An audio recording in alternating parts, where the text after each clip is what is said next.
Olá, bem-vindos ao Olhar Digital Plus.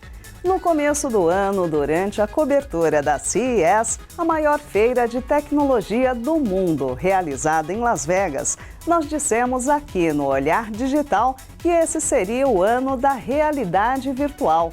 É claro que não tínhamos como imaginar o sucesso do aplicativo Pokémon Go e a atenção que ele chamaria para uma outra tecnologia, a realidade aumentada. Mas como são tecnologias próximas uma das outras, o tema realidade virtual ficou ainda mais interessante. Por isso, resolvemos fazer um apanhado de usos super bacanas de realidade virtual. Alguns vão até para dentro da sala de aula.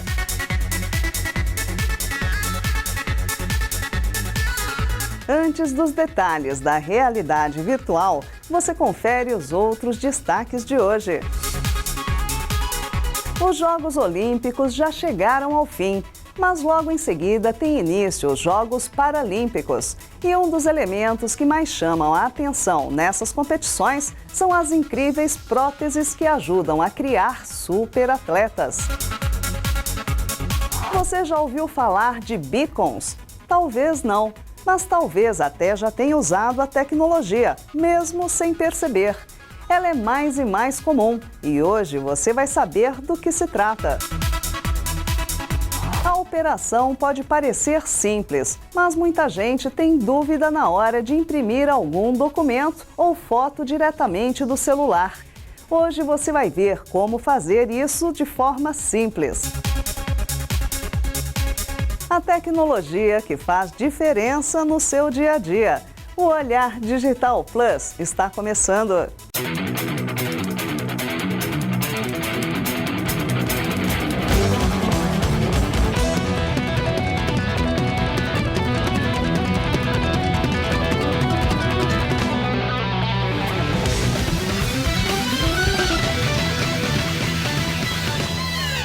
Os Jogos Paralímpicos vêm ganhando mais espaço nos últimos tempos.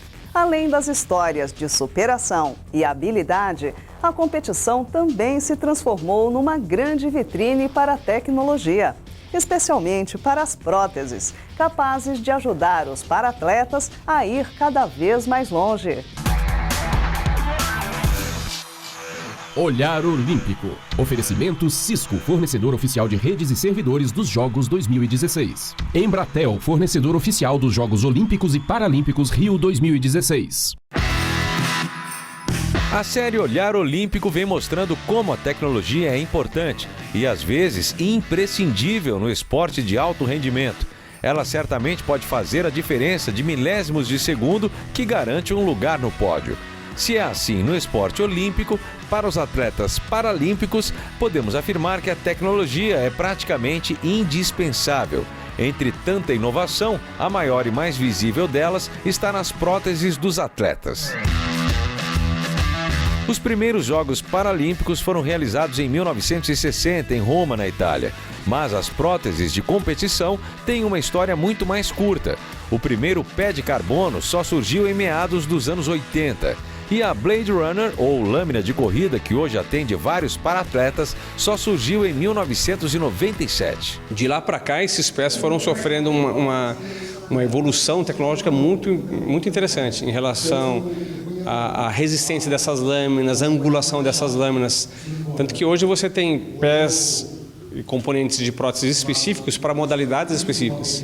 Então, um velocista de 100, 200 metros usa um pé diferente de um paciente que salta, diferente de um paciente que faz prova de longa distância.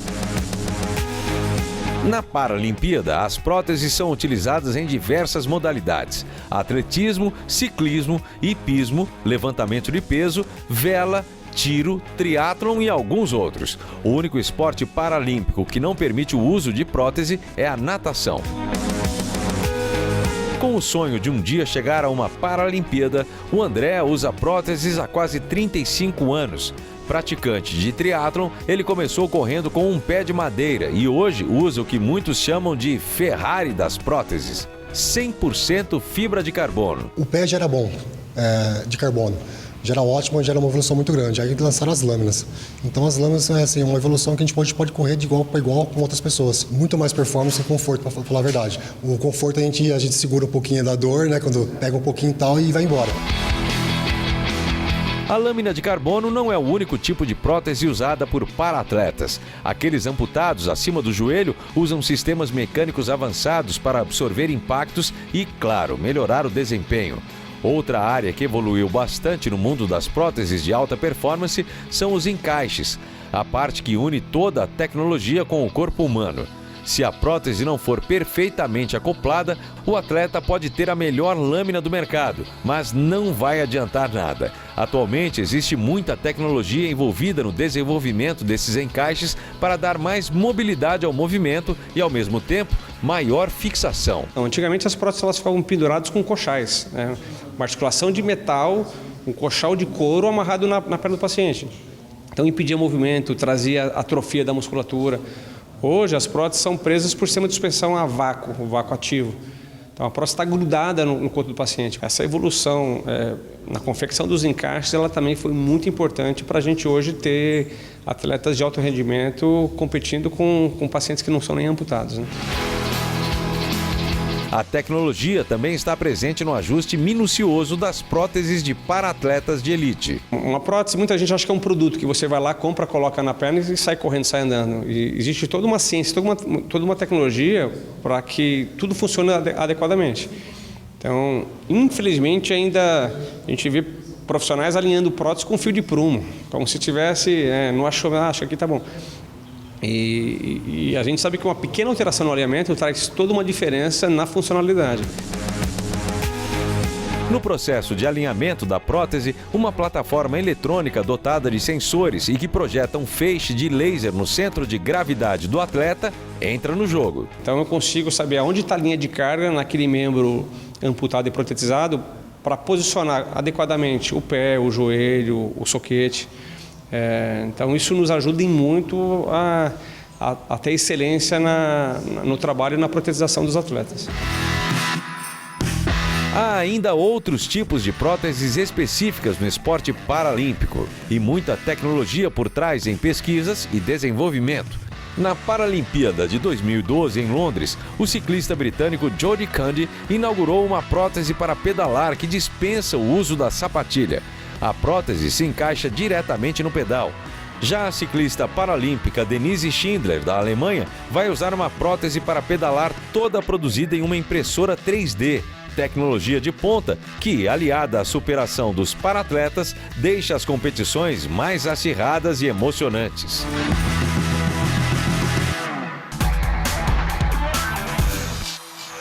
Olhar Olímpico.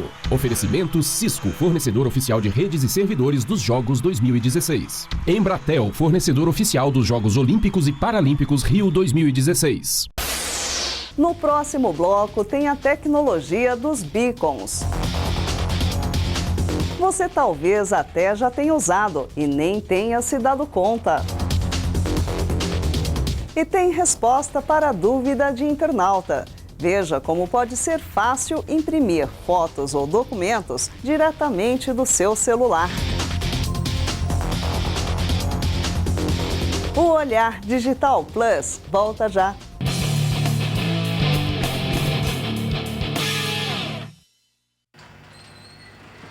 Quem trabalha nos bastidores também é herói olímpico. E a Cisco está com eles, fornecendo redes e servidores para conectar o Rio de Janeiro ao resto do mundo. Cisco, apoiador oficial, celebrando os heróis dos bastidores dos Jogos Olímpicos e Paralímpicos Rio 2016.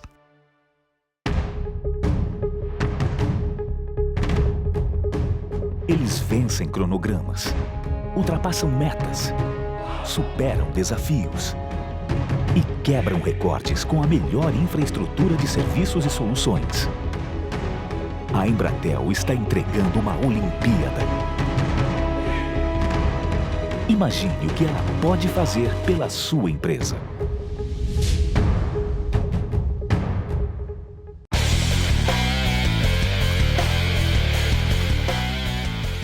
tecnologia dos beacons é cada vez mais comum em locais públicos e estudos recentes mostram que seu uso deve aumentar ainda mais. Talvez você até já tenha se beneficiado dela, sem saber. Confira. A tão esperada internet das coisas, que chega cada vez mais perto de se tornar realidade para todos nós, acredite, será mais do que internet pura. As conexões e troca de informações entre objetos também se apoiará em outra tecnologia de comunicação, o Bluetooth. Em muitas situações, através dos beacons, dispositivos minúsculos como este, que é capaz de transmitir informações via Bluetooth. Antes mesmo desse mundo 100% conectado, a tecnologia já aparece em muitas soluções interessantes mundo afora. E o que chamou nossa atenção foi o crescimento do uso de beacons aqui no Brasil. A principal aplicação é no comércio, na interação com clientes para oferecer uma nova experiência de compra. Com precisão de centímetros de distância entre dois aparelhos, os beacons podem ser entendidos como uma espécie de GPS para ambientes fechados. Quando identificam um tablet ou um smartphone com o Bluetooth ativo por perto, imediatamente um aplicativo correspondente àquele beacon gera uma ação. Cada beacon que vai nascer na sua essência, ele vai procurar ter a necessidade do projeto dele, né? Para a Olimpíada do Rio, uma empresa de mídias de rua instalou beacons nos relógios de rua para inovar na comunicação entre marcas e pessoas. Quando o usuário passar próximo ao relógio, o beacon enviará uma oferta personalizada através do Bluetooth. Não será raro, muito em breve, quando passarmos em frente a determinadas lojas dentro de um shopping, recebermos um cupom de desconto que realmente nos interesse naquele momento. O mais legal é que o uso dos beacons está indo além do marketing e da publicidade. Existem projetos de guias de turismo nos quais os beacons podem transmitir informações relevantes sobre determinado lugar diretamente ao smartphone do visitante. Supermercados podem usar beacons para deixar sua lista de compra totalmente interativa. Em uma solução como essa, bastará você percorrer os corredores do mercado e toda vez que passar perto de um produto que esteja na sua lista, uma mensagem seria imediatamente exibida na tela do seu telefone. Você já pensou que fácil e divertido também? Outra aplicação que vem ganhando popularidade com os beacons é a micronavegação em ambientes fechados. Isso, aquela espécie de GPS indoor que comentamos há pouco. Poderia ser facilmente aplicado em hospitais, shopping centers, universidades. No aeroporto do Galeão, no Rio, foram instalados 3.000 beacons que servirão como sistema de navegação interno para os passageiros. Cada beacon ele vai ter uma localização. Então esse beacon ele vai estar dentro de uma programação que é desenvolvido um app. Esse app ele vai estar fazendo o quê? Ele vai estar no lugar distinto para a chamada que ele vai ter que ser localizado. Então, como a distância do beacon, como é um acionamento via smartphone ou via tablet, ele vai se restringir a 10, 15 metros, você consegue colocar um beacon ali e falar assim, aqui é uma porta de saída, ou aqui é o portão A, ou aqui é uma lanchonete. Então, você vai conseguir direcionar ele, né? Os beacons não são assim tão novos, mas eles evoluíram bastante ao longo dos últimos anos. Atualmente, além de localização, algumas fabricantes já embarcam outros sensores para que esses pequenos dispositivos sejam realmente úteis para conectar mais coisas. Então hoje a gente tem chip, que ele faz somente a localização, que é o simples Bluetooth. A gente tem o sensor de temperatura, que ele vai tirar a temperatura do ambiente, e também vai ter o de acelerômetro. Que um item que não pode ser mexido, qualquer abalo que ele tiver, ele vai alertar o usuário de que está acontecendo, né? Se você ainda nunca tinha ouvido falar em beacons, prepare-se, hein? Até hoje, a principal barreira para a popularização da tecnologia era o valor dos impostos de importação desses dispositivos. Mas, com algumas empresas começando a fabricar essas peças eletrônicas aqui mesmo no Brasil, o custo de um projeto promete cair até 50%. E, consequentemente, fazer com que novos negócios adotem a tecnologia para, aí sim, facilitar e melhorar cada vez mais as nossas vidas. É beacon!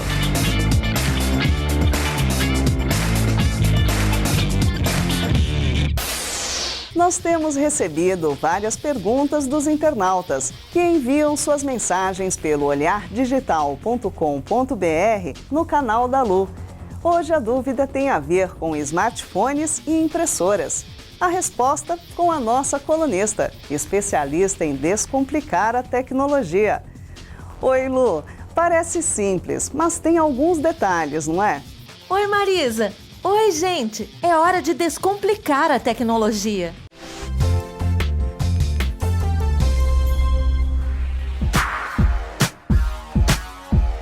Na semana passada, eu mostrei que dava para trocar um notebook por um tablet ou smartphone quando acessar e-mail, documentos e fotos, lembra? E sabia que já dá para usar esses aparelhos até para imprimir arquivos? A leitora Valdenice enviou esse comentário aqui. Ela diz que tem dúvidas sobre como imprimir documentos e fotos usando só o smartphone e a impressora. Antes de começar, dá uma olhadinha se a impressora tem conexão Wi-Fi, tá? Porque para funcionar, tanto a impressora quanto o celular precisam estar conectados na mesma rede de internet. Agora, dê uma olhada na marca da impressora e na loja de aplicativos do seu celular.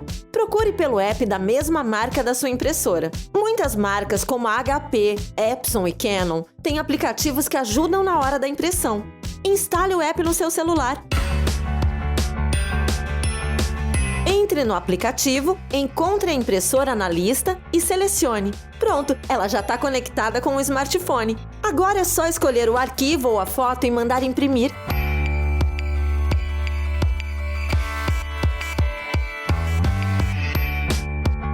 E tem mais! Com esses apps também dá para digitalizar arquivos. É só tirar uma foto do documento que o app ajusta a cor e o tamanho, como se você tivesse usado o scanner. A sua dúvida sobre tecnologia pode aparecer aqui. É só entrar no meu canal dentro do Olhar Digital e deixar a sua dúvida aqui. E depois do intervalo, a realidade virtual começa a ganhar as ruas. E são muitos os usos. Até as salas de aula já experimentam as vantagens do mundo virtual ao alcance dos olhos. O Olhar Digital Plus volta já.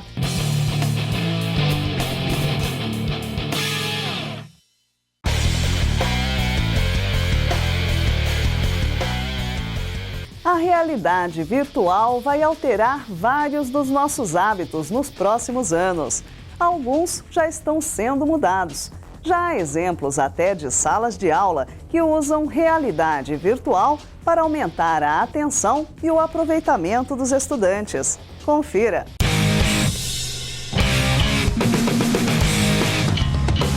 Não resta dúvida, a realidade virtual é a bola da vez. O número de empresas que investem na tecnologia cresce vertiginosamente. E também a curiosidade e expectativa de quem quer conhecer mais desse mundo paralelo tão promissor.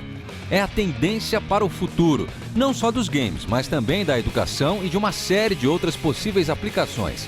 Curioso é que logo nos primeiros anos da tecnologia, uma preocupação é bastante pertinente. Será que a realidade virtual é segura para crianças? Por ser uma tecnologia relativamente nova, pelo menos comercialmente falando, ainda não existe um estudo confiável que nos dê essa resposta. Eu considero essa uma preocupação absolutamente pertinente, principalmente na fase de menor maturidade cognitiva. Naquela idade pré-escolar, a idade pré-escolar ela é uma idade de maior risco, por questões obviamente cognitivas e emocionais. Às vezes você ensina a criança a ter prazer só no mundo virtual, e ela pode ter uma frustração muito grande com o mundo real. Pode levar a isolamento, afastamento dos amigos, das atividades físicas. A gente tem problema hoje com obesidade, com risco de depressão e ansiedade na infância. De qualquer forma, hoje é muito difícil e nem é indicado privar qualquer criança de ter acesso a uma determinada tecnologia. Elas já nascem conectadas, cheias de gadgets e telas ao seu redor. Muitas, antes mesmo de ver a mãe pela primeira vez, já viram uma câmera ou um smartphone filmando seu nascimento. Mas é preciso ter cuidado e bom senso. Uma coisa que já ficou muito claro: a criança, a sensibilidade dela é muito maior do que a de nós adultos. Então, quando você faz um teste de realidade virtual numa criança, ela realmente mergulha naquilo e acha que aquilo é real. Nós adultos temos um filtro que, eu estou sendo enganado. Eu colocaria numa atividade virtual uma criança que já tem plena noção do mundo real, das atividades do mundo real. Neste primeiro momento, a indústria tem mostrado bastante cuidado.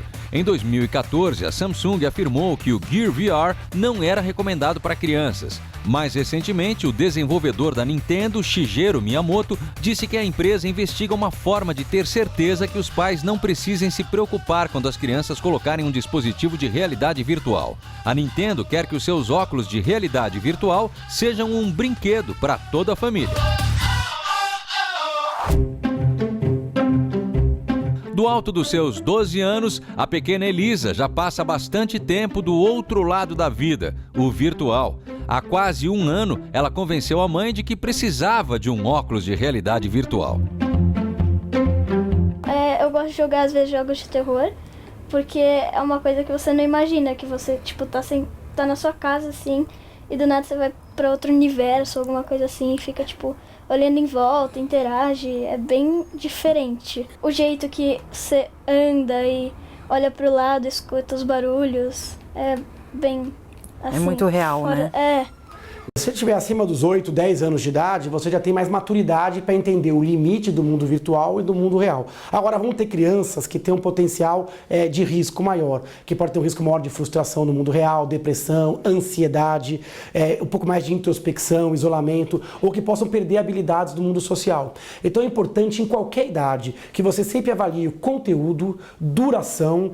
Essa atividade ela não pode ocorrer em detrimento de outras atividades mais importantes hierarquicamente, e tem que ter sempre vigilância de um adulto. Durante a semana ela sabe que tem um limite de 2 horas para ela fazer isso, e o resto do tempo ela vai fazer as atividades na escola, fora da escola, e as lições, enfim, e ficar com a gente também. Apesar de todo o cuidado, não existe dúvida entre especialistas das mais diferentes áreas, inclusive da indústria, que já trabalha com realidade virtual, de que a tecnologia tem um potencial promissor como ferramenta pedagógica. Imagine poder viajar na história para aprender sobre determinado assunto ou até caminhar por um parque de dinossauros. Então você consegue, às vezes, ensinar melhor alguns aspectos pedagógicos com o uso da tecnologia. Porque aquilo melhora, por exemplo, o feedback. Você tem um feedback mais rápido, mais intenso. Você pode melhorar a motivação, o engajamento da criança com uma atividade que poderia ser chata em outro contexto, né? Então a realidade virtual ela pode trazer um aspecto multissensorial, vários sensores sendo ativados ao mesmo tempo, pode trazer tridimensionalidade. Então você sai um pouco da imaginação, o que a gente já aprendeu com o entretenimento, né? A gente pode usar isso para a educação. Então, se nós somos visuais e aprendemos de forma mais fácil o visual, por que não usar a realidade virtual e levar a criança para o ambiente ideal para você aprender aquela informação? É exatamente isso que a realidade virtual vai trazer para o ambiente de aprendizado. O importante, e essa máxima não vale somente para crianças, é não exagerar. É preciso entender, seja qual for o tipo de uso, que a realidade virtual é uma ferramenta da tecnologia que deve ser controlada e dominada, e nunca o contrário. Hoje, a sociedade já paga um preço alto pelo uso excessivo de algumas tecnologias, mas isso é assunto para uma outra história, e que a gente até já discutiu por aqui. Nos links que ficam abaixo do vídeo dessa matéria, separamos reportagens sobre os riscos do uso abusivo da tecnologia e todas as coisas ruins que isso traz. Acesse, confira e seja responsável com você mesmo e principalmente com os pequenos.